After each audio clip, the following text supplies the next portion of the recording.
ধারাবাহিকের আগামী পর্বতে আমরা দেখতে চলেছি রাস্তায় দাঁড়িয়ে নীলা ভীষণই দুশ্চিন্তা করে বলতে থাকে, কোথায় যাব আমি এখন, কার কাছে গিয়ে আশ্রয় চাইব।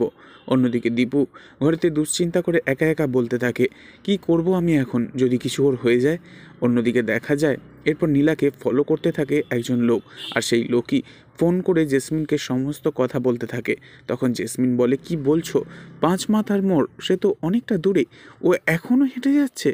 তুমি এক্ষুনি আমাকে ওর লোকেশনটা পাঠাও তো। এরপর নীলার পিছন পিছন হাঁটতে থাকে তিনজন মাতাল ছেলে, আর টোন কেটে নীলাকে বলতে থাকে, ও সুন্দরী কোথায় যাচ্ছ, ও জানেমান দাঁড়াও না, কফি খাবে নাকি। আবার একজন তো হঠাৎ করে বলে ওঠে, কফি না, মদ খাবে শোনা।